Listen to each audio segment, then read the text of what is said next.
లగచర్ల ఘటనను నిరసిస్తూ ఆదిలాబాద్ లంబాడ జేఏసీ ఆధ్వర్యంలో నిరసనకు దిగారు. ఉట్నూరు మండల కేంద్రంలో అంబేద్కర్ విగ్రహం వద్ద నల్ల బ్యాడ్జీలు ధరించి ఆందోళన చేశారు. కాంగ్రెస్ ప్రభుత్వం గిరిజనుల భూములను లాక్కోవటం సరైన పద్ధతి కాదన్నారు.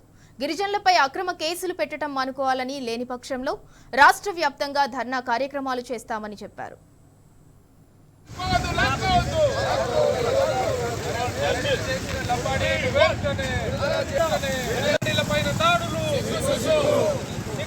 లంబాడి మహిళలపైన దాడులు, సిగ్గు పోలీసులను,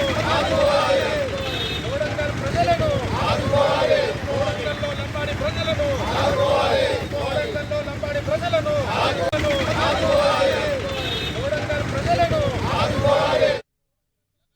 జరిగిన దాడి, లంబాడీలపై దాడులు చేస్తున్న కాంగ్రెస్ ప్రభుత్వం మరి ఏదైతే గతంలో ఇచ్చిన హామీలు మర్చిపోయి గిరిజనుల యొక్క భూములను లాక్కోవాలి,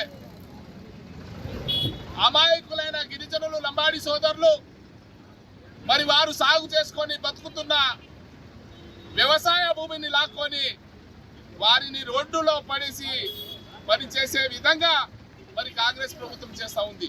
ఖబర్దార్ రేవంత్ రెడ్డి గారు,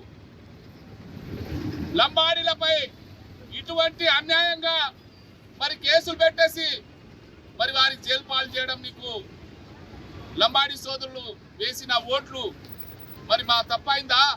మరి ఏదైతే లగచర్ల లంబాడీ రైతులను మరి మీరు అరెస్ట్ చేశారో బేషరతుగా విడుదల చేయాలనేది ఈ సందర్భంగా తెలియజేస్తా ఉన్నాం.